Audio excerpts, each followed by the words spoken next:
शांति। आज की तारीख है 16/5/15 और आज की ज्ञान मुरली का शीर्षक मीठे मीठे बेहद के रूहानी बाबा हम बच्चों को संगम युग पर रूहानी नशा चढ़ाते हैं। हम बच्चों को शूद्र से ब्राह्मण बनाते हैं और फिर ब्राह्मण बनाकर हम बच्चों को मीठी मधुर शिक्षाएं देते हैं, जिन शिक्षाओं को हम ज्ञान मुरली के द्वारा प्राप्त करते हैं। तो मीठे मीठे बाप दादा कहते हैं, मीठे बच्चे सदा इसी ही नशे में रहो कि हम संगम युगी ब्राह्मण हैं। बाबा हमें नशे में रहने की समय प्रति समय बहुत सारी बातें बताते रहते हैं। हम नोट करें यदि, तो हमारे पास बहुत बड़ी लिस्ट हो जाए, जिन बातों को पढ़ने से हम अपने खोए हुए नशे को फिर से प्राप्त कर सकते हैं। तो बाबा कहते हैं, सदा इस ही नशे में रहो कि हम संगम युगी ब्राह्मण हैं। हम जानते हैं जिस बाबा को सब पुकार रहे हैं वो हमारे सन्मुख है। प्रश्न है, जिन बच्चों का बुद्धि योग ठीक होगा उन्हें कौन सा साक्षात्कार होता रहेगा? उत्तर, सतयुगी नई राजधानी में क्या क्या होगा, कैसे हम स्कूल में पढ़ेंगे, फिर कैसे राज्य चलाएंगे, ये सब साक्षात्कार जैसे जैसे हम नजदीक आते जाएंगे हमें होता रहेगा।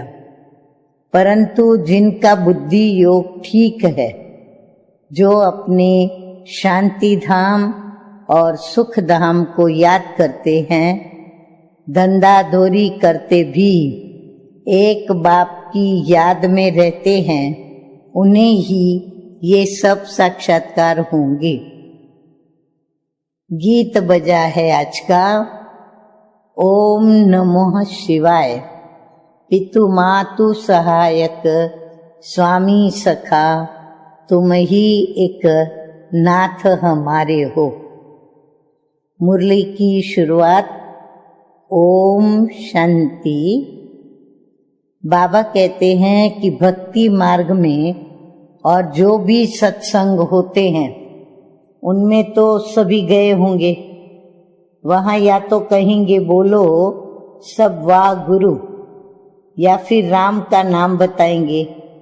यहाँ बच्चों को कुछ भी कहने की जरूरत नहीं रहती।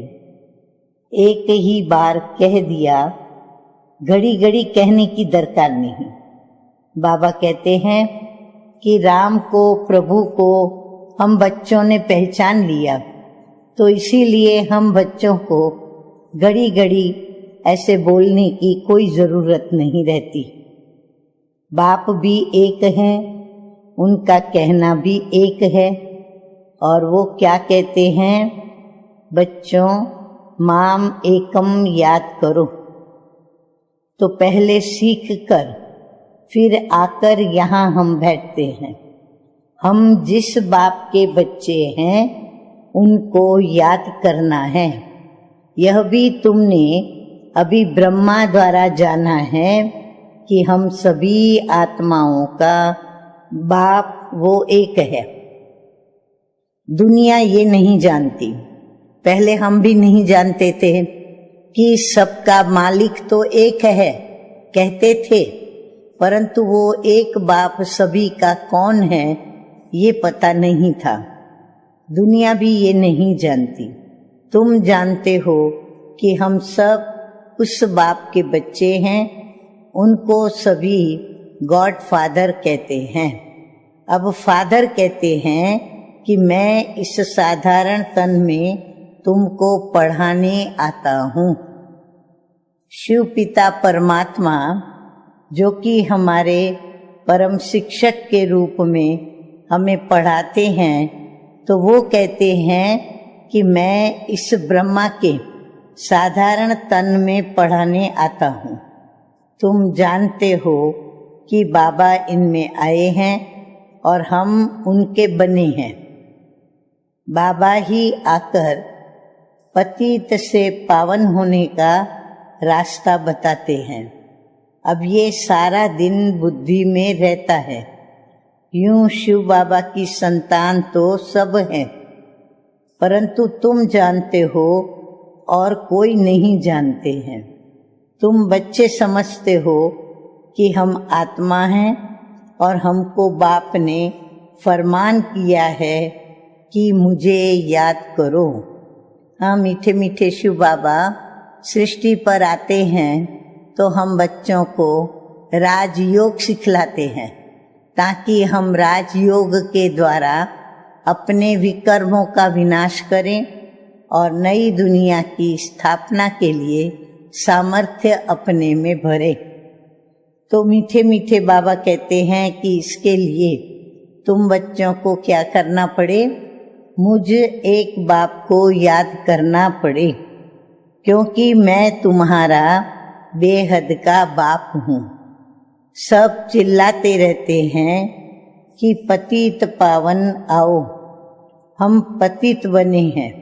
अब ये देह नहीं कहती, आत्मा इस शरीर द्वारा कहती है कि हे पतित पावन आओ, हमको आकर के पतित से पावन बनाओ।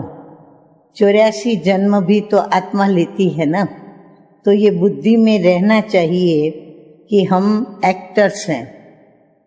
बाबा ने हमको अब त्रिकालदर्शी बनाया है, आदि मध्य और अंत का ज्ञान दिया है। इस सृष्टि रूपी वर्ल्ड ड्रामा में हम सभी एक्टर्स हैं और अपना अपना अभिनय करते हैं। और बाबा हम बच्चों को एक्टर्स होने के नाते हमें त्रिकालदर्शी बनाते हैं कि भविष्य में तुम क्या बनोगे, फिर तुम भूतकाल में क्या थे और वर्तमान में अभी तुम क्या कर रहे हो। तो बाबा ने हमें आदि मध्य अंत का ज्ञान दिया है। बाप को ही तो सब बुलाते हैं ना, अभी भी वो कहेंगे और कहते रहते हैं कि आओ। और तुम संगम युगी ब्राह्मण कहते हो कि बाबा आया हुआ है। बाबा को हम बुलाते हैं कि बाबा आओ, और हम ब्राह्मण ही ये जानते हैं और इसीलिए कहते हैं कि बाबा सृष्टि पर आया हुआ है। इस संगम युग को भी तुम जानते हो, ये पुरुषोत्तम युग कहा जाता है। पुरुषोत्तम युग होता ही है कलह युग के अंत और सतयुग के आदि के बीच में। इसको क्यों पुरुषोत्तम युग कहते हैं?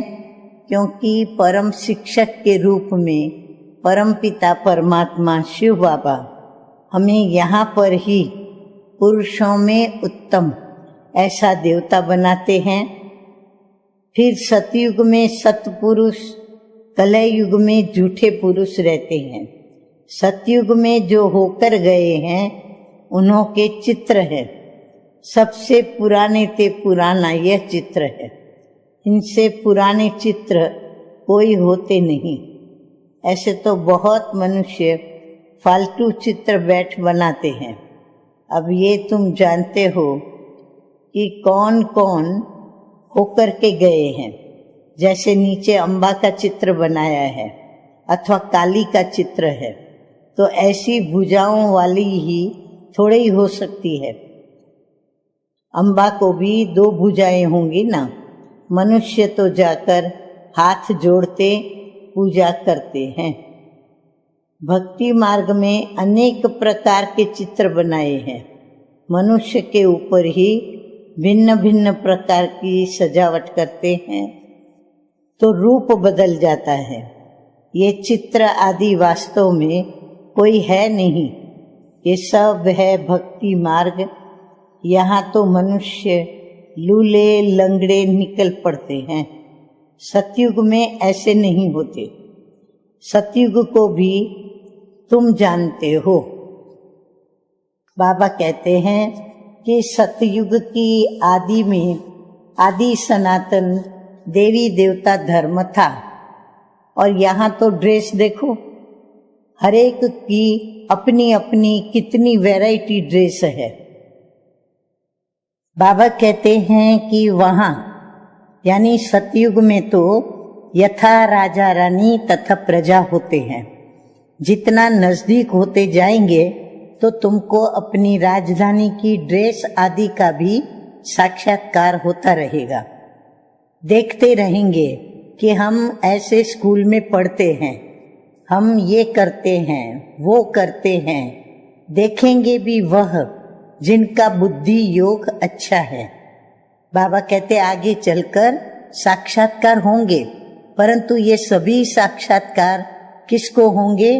जो एक तो बाप के समीप आएंगे और जैसे जैसे सतयुग के भी समीप आते जाएंगे तो हमें ये साक्षात्कार होते जाएंगे।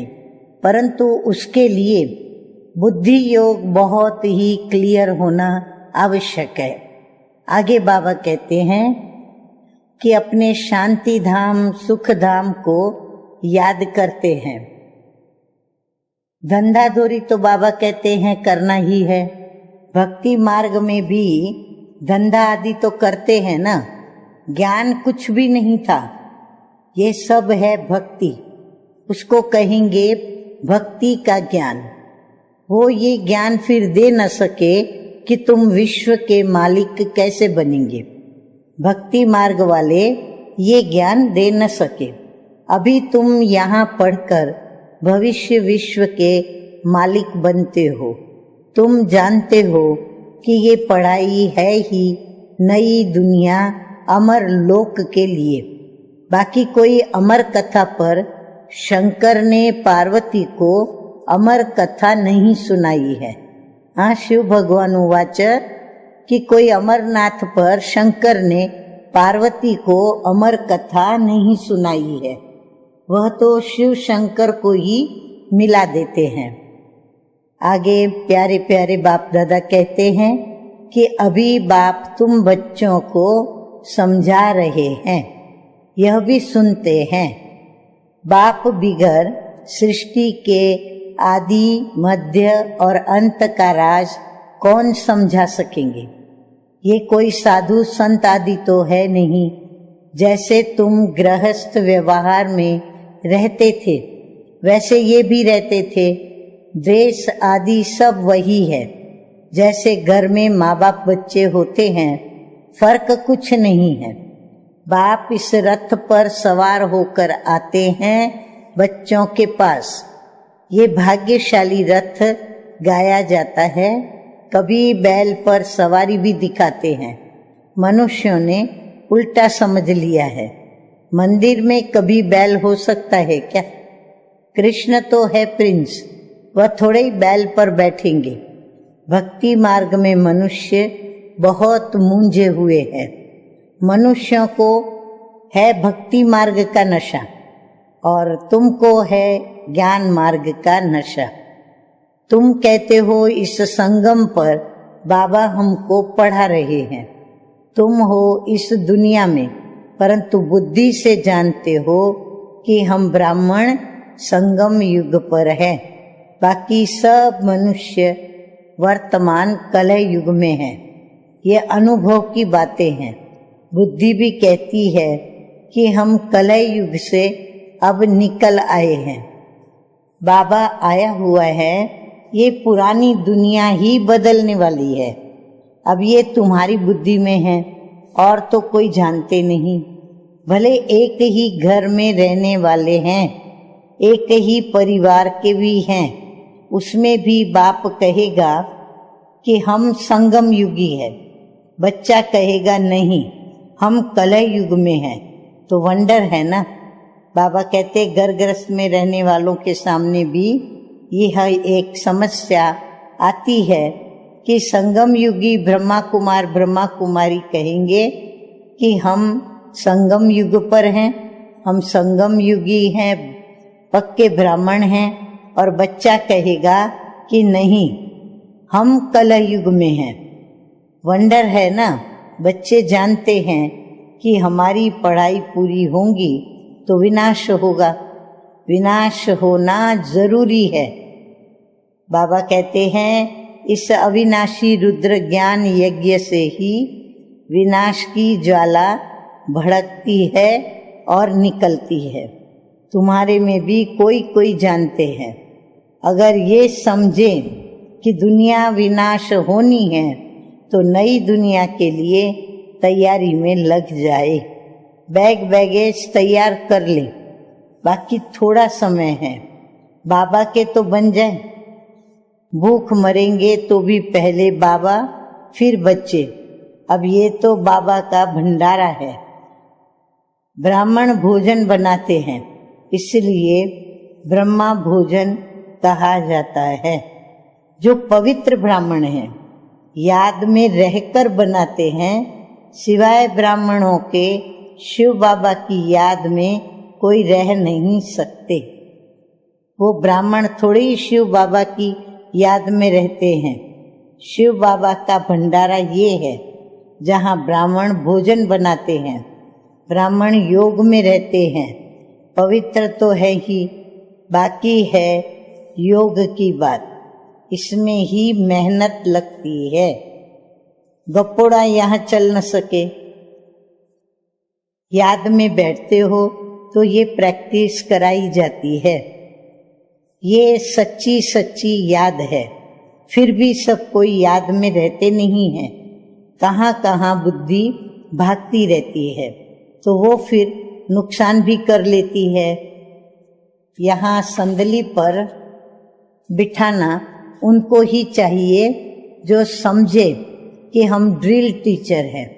बाप की याद में सामने बैठना है, बुद्धि योग और कोई तरफ न जाए, एकदम सन्नाटा हो जाएगा।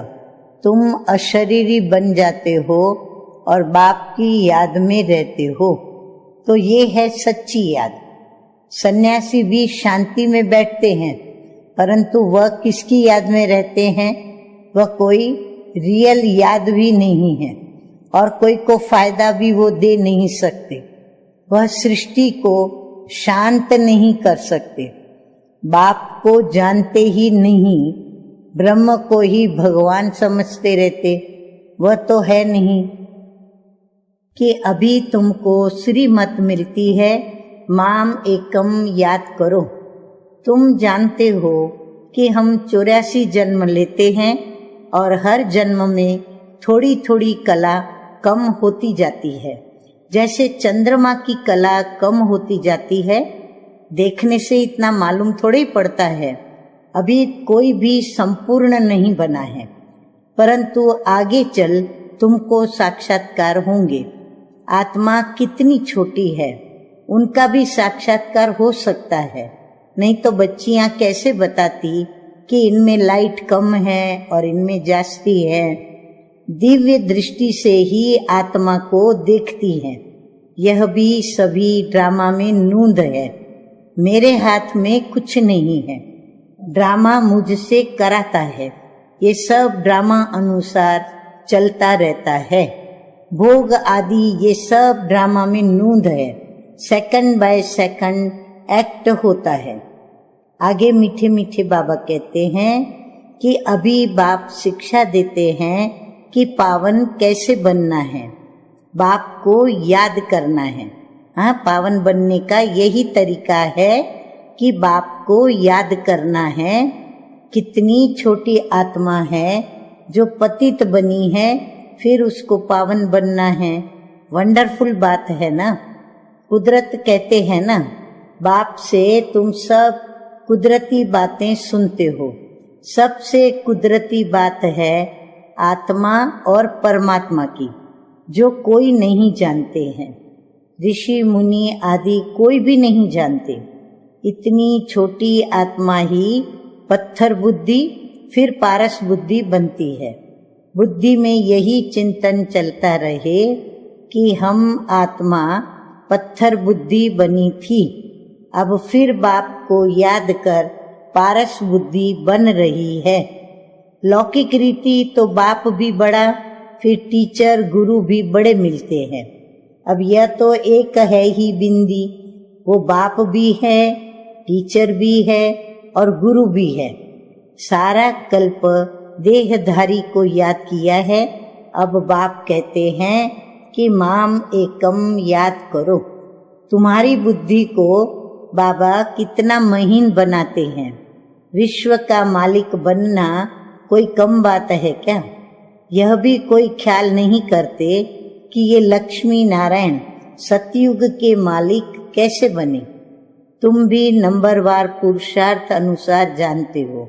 नया कोई इन बातों को समझ न सके। पहले मोटे रूप से समझा, फिर महीनता से समझाया जाता है। बाप है बिंदी, लिंग रूप बाप का बना देते हैं। मनुष्यों के भी बहुत बड़े बड़े चित्र बनाते हैं, परंतु ऐसे है नहीं। मनुष्यों के शरीर तो यही होते हैं। भक्ति मार्ग में क्या क्या बैठ बनाया है। मनुष्य कितना मूंझे हुए हैं। बाप कहते हैं जो पास्ट हो गया वो फिर होगा। अभी तुम बाप की श्रीमत पर चलो।